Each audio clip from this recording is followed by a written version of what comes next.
Last time on DL Jaddo's Game Reviews. After nearly a year of grueling training and battles, Jaddo and his friends have finally vanquished Suicide Squad Kill the Justice League once and for all.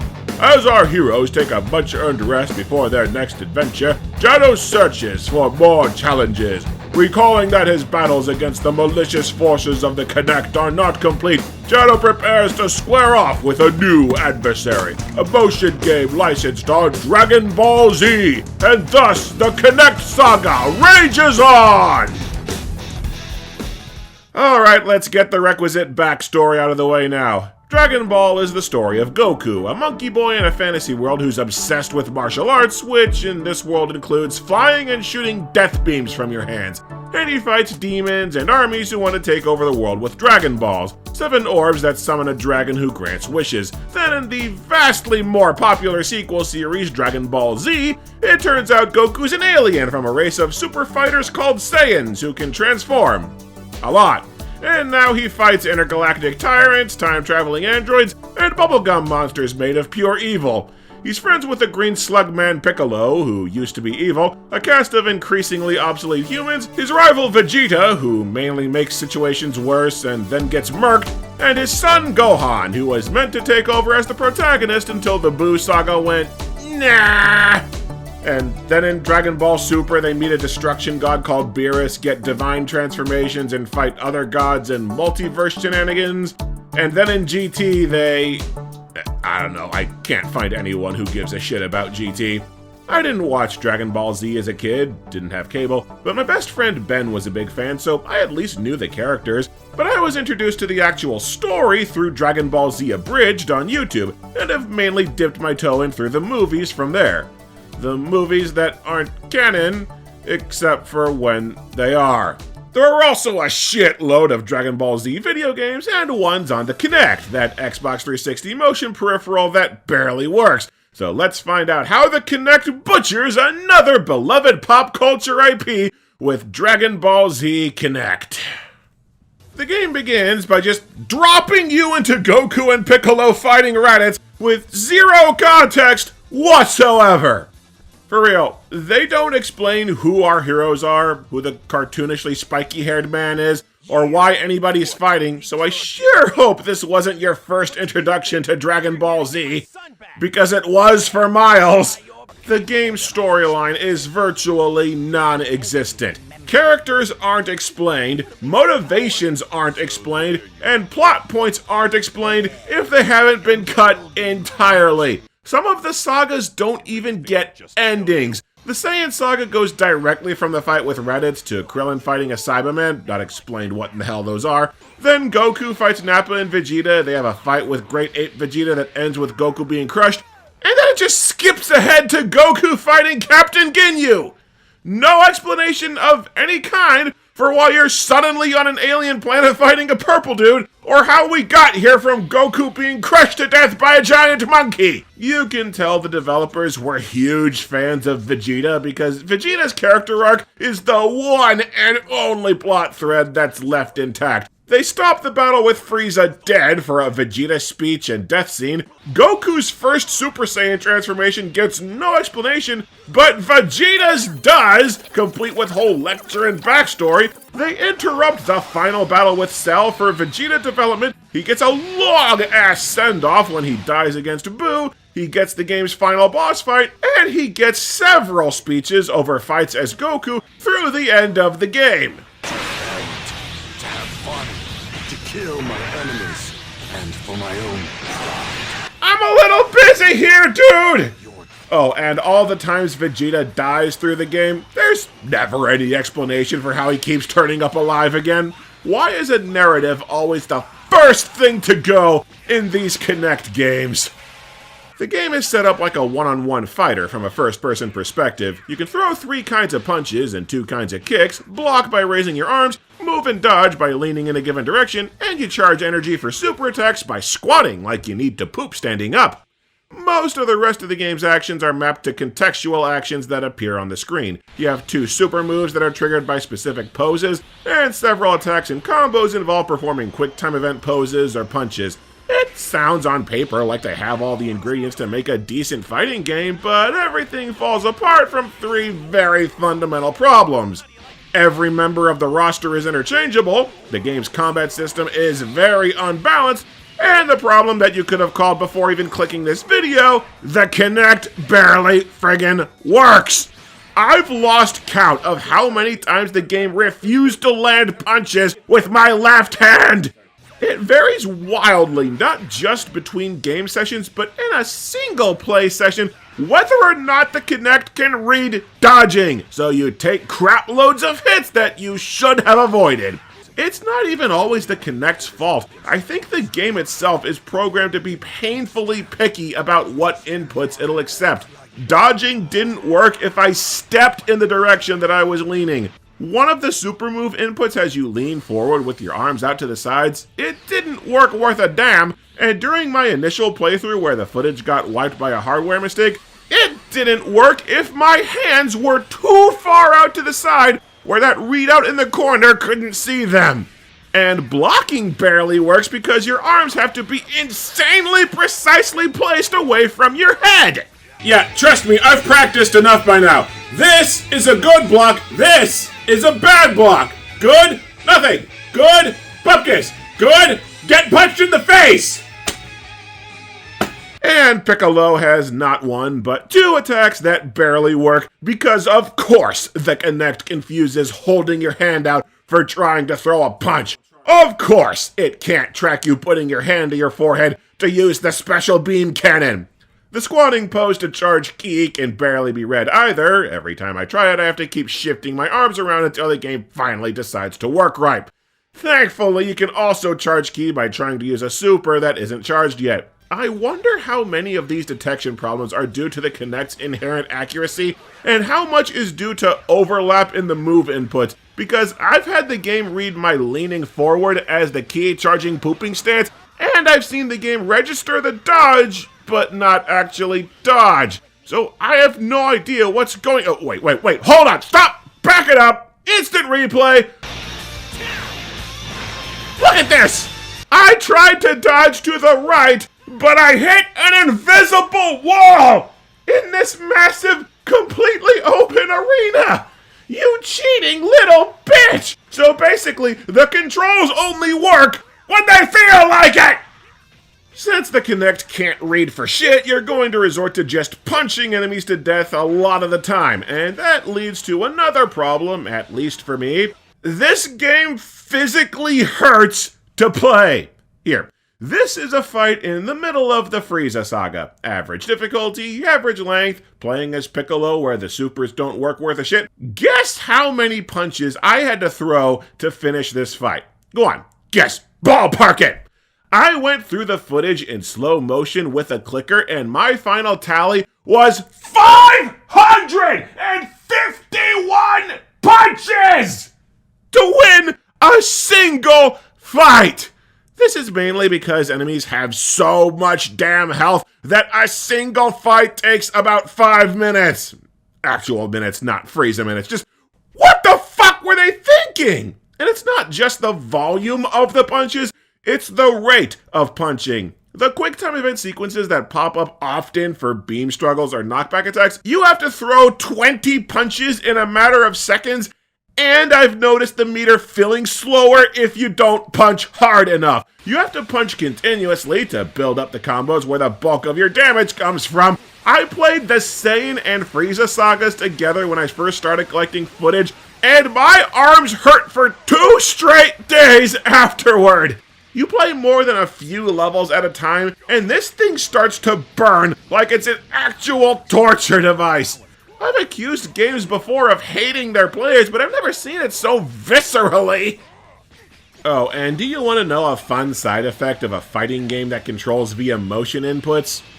All of the characters play the same. There is literally zero difference in how Goku plays to how Vegeta plays, apart from the specific inputs to their special attacks. And honestly, you'll often find that those get repeated too. I know that certain forms of Goku and Vegeta both have this beam spam attack, where it looks like only about half of your shots hit. And hey, that goes for the AIs too, because guess what? every enemy in the game fights the damn same too. You are basically fighting a single enemy over and over for every last one of the 22 Kami-forsaken fights of the campaign, just shuffling up the difficulty now and then. The entire game boils down to a single minigame that you play for 3.5 hours, which sadly makes this the longest Kinect game that I've played so far. Although because the game seems to reset the difficulty at the start of every saga, you get the hilarious spectacle of both Ginyu and Android 19 sitting still while you continuously slap the bitch out of them. Must resist urge to scream. Dodge!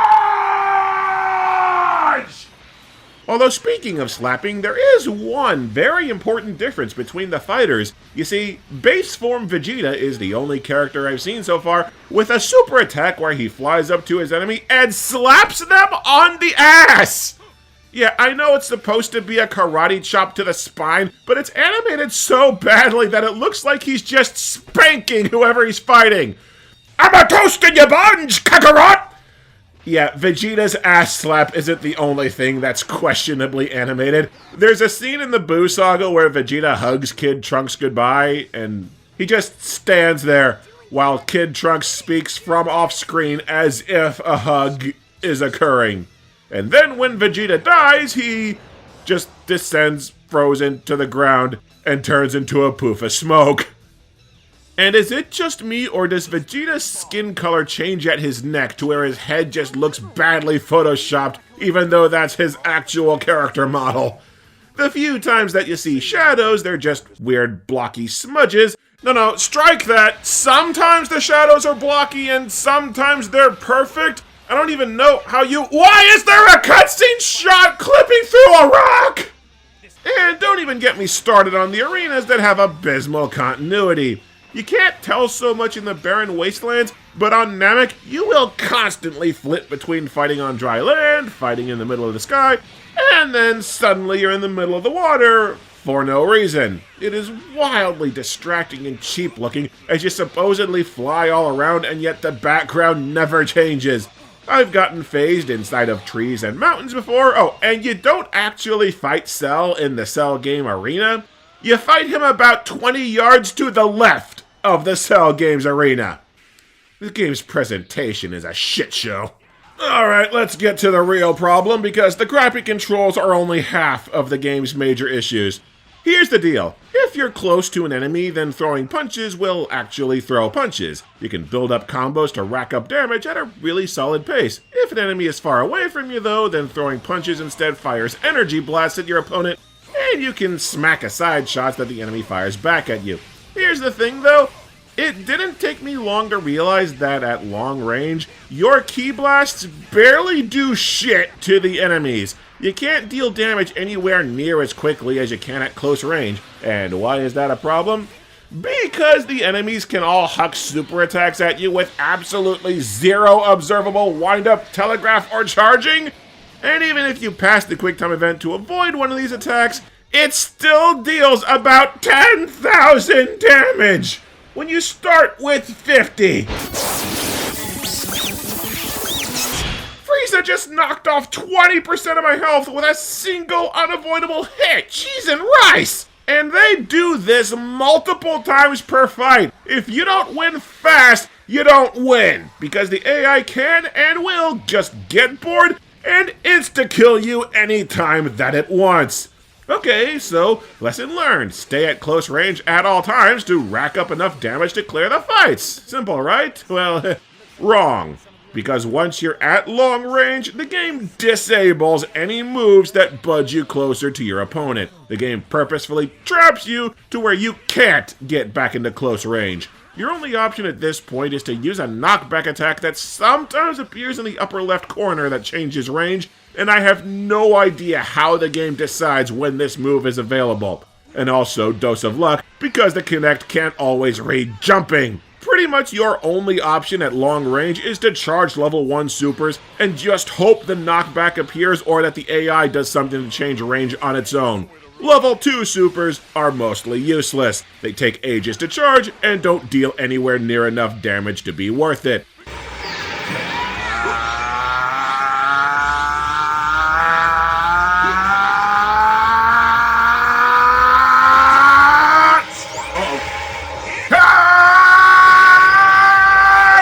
yeah, this combat system is so stilted, restrictive, and stacked against you that this game would still suck balls even without the motion controls. Just beating your opponent to death with your bare hands is far and away the best strategy, but you'll get so tired and so bored that you'll try the other moves just for variety. The last set of levels is based on the Majin Buu saga, and these levels are where the game starts to break. You already can barely land any damage at long-range combat, and now you can barely land any at short range either. Enemies will launch non-stop melee attacks anytime that you get close, shrugging off all your hits so that you can't get a combo going while also beating the living crap out of you. So basically the game is ramping up the difficulty by flat out disabling your primary options for combat. Although I might have had an easier time if the Kinect's detection wasn't utter garbage for this gameplay session. There's a huge lag to blocking in the middle of attacks, and maybe a quarter of my dodges were actually red! I could maybe handle the game cranking up the difficulty for the final few battles, but when you're already playing the damn thing with a broken controller, it brings my piss to a boil. And just in case you think I was full of crap about the AI killing you literally whenever it wants, check this out. Buu's down to 1 hit point, which the game does to make sure you finish a fight with a heavy attack instead of like a casual slap or something. I've pretty much already won this. Oh, look! Buu's whipping out an untelegraphed and unavoidable super attack. But I've got 11,000 hit points left. I think I can tank this.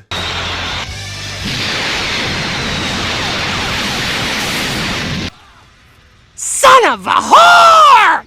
Oh, and the AI doesn't need to charge ki like you do. The game at least throws you a bone with the level where you play as Vegito. He's got some weird lightsaber attack that Kid Buu never blocked, so I could just knock off 13,000 health with a level 1 super and wipe my ass with him. But try that exact same strategy as Super Saiyan 3 Goku versus Kid Buu, and he blocks all your supers to where they deal maybe 7,000 damage. Which ain't nearly enough to kill him before he shreds you. I am really friggin' lucky that I just incidentally checked the options menu and saw that the game has a difficulty setting that I could bump down to easy. Usually I try my damnedest to brave the full game on normal, but I was so far out of shits to give for this broken piece of crap, I just wanted the thing over by this point. I'm not sure exactly what the easy mode changes. All I really noticed was that Buu stopped blocking my special attacks to where a single Kamehameha knocked off half his health in 1 hit. So that's what the easy mode does. It makes the supers not useless. The final battle is Vegeta versus a Buu that starts with way less health than normal, and the game just friggin' cuts off. Goku throws a spirit bomb, cut to credits. That's it. The game wants this crap over with just as badly as I do. Now, I know that this game just screams of something that you absolutely must own in your collection, but just in case you still aren't sold, it has one more feature to tempt Dragon Ball fans. There's an option on the main menu called Special Movie, and it plays what's called the episode of Bardock. See, one of the best Dragon Ball anythings is a TV special called Bardock, Father of Goku. The story of Goku's dad being an unrepentant space bastard who tries to stand up to Frieza and fails.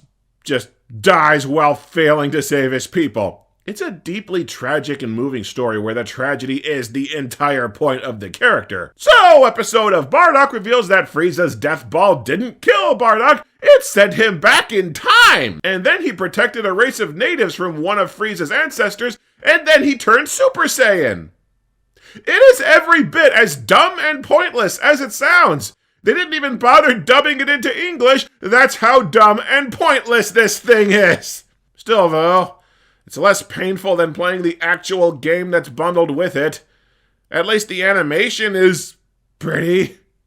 There's also a score attack mode, which I didn't bother with, but it lets you replay the game's levels with your own free selection of characters, who all ostensibly have different health and attack strengths that I doubt you'll even notice. Goku fights the same in base form as he does Super Saiyan 3, and he plays the same as Piccolo, who plays the same as Krillin, who plays the same as Vegeta, who plays the same as... Qui? Wait a minute, I can play as Zarbon, Dodoria, the other Ginyu Force members, Trunks, Gotenks, all these characters that don't even appear in the campaign. Why in the hell did they program a shitload of additional characters and then not actually use any of them? That's because Dragon Ball Z Kinect is a glorified camera mod of a pre-existing game called Ultimate Tenkaichi, which already had a reputation for being one of the worst Dragon Ball games ever made. Ah, shit. So yeah, I got a copy of Dragon Ball Z Ultimate Tenkaichi, and let me know if anything seems familiar to you.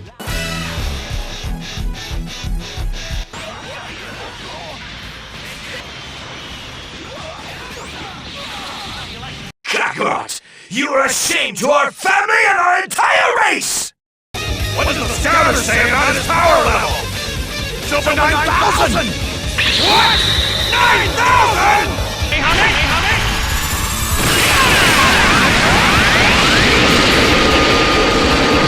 So yeah, in addition to reusing the same cutscenes and combat animations, DBZ Kinect also has the same combat system as Ultimate Tenkaichi. You throw lots of punches to trigger a button mash combo that deals decent damage, charge ki to fuel 2 supers, combat shifts constantly between melee range and blast range, and there's a rush down attack to cycle ranges quickly. Instead of punches, you mash X, instead of charging punches, you push Y. Instead of the squatting pooping pose, you hold down to charge ki, and the rush down is just a double tap of A. Except, the Kinect game also removes about half of the original game's mechanics. You see, Ultimate Tenkaichi has free movement, flight maneuvers, you can change ranges anytime that you want. You can still initiate combos from a distance so that the ranged combat isn't useless. There's maneuvering, since characters can't block you from behind. There's a third super you can use if a character's at low health. There's a power boost at low health, and there's a soul charge mechanic where you can use ki to supercharge your attacks. You can transform in mid-fight and switch characters for team battles. You can taunt! That's what I like to see! Not bad! Oh, and Ultimate Tenkaichi also has a really long story campaign with tons more characters, villains from the movies, and a good chunk of Dragon Ball GT adapted for good measure. Playing Ultimate Tenkaichi is also how I found out why enemy supers were so busted on the Kinect. When an enemy launches a super attack, you're supposed to have 3 options to avoid it. But the good options, dodging or countering, only appear if you keep enough ki charged at all times to use them!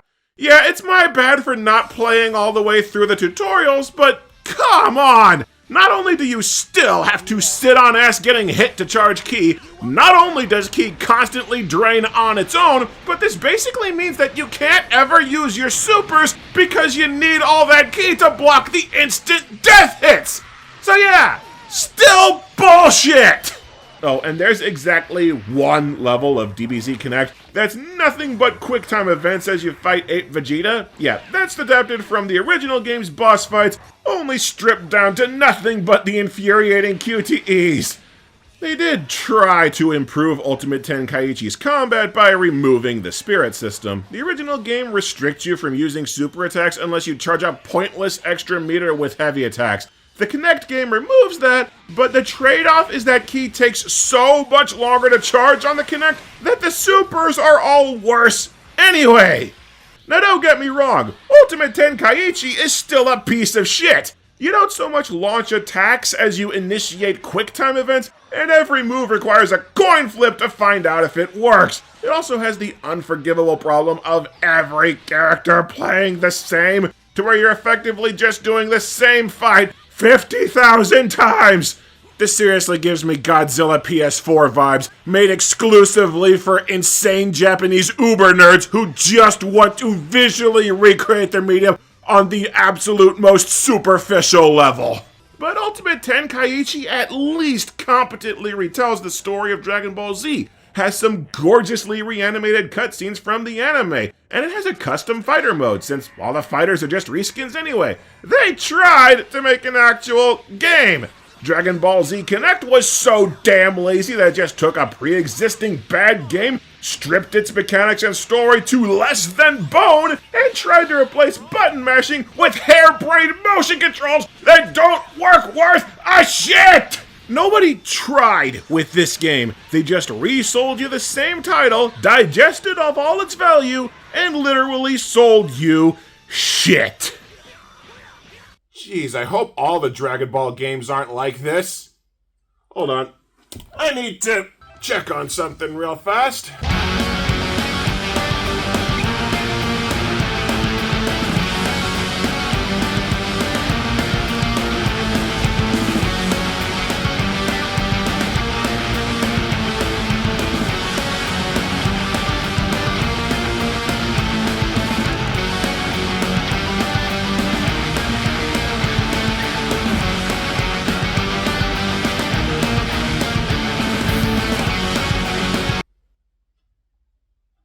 Okay, no, yeah, those two were just pieces of shit.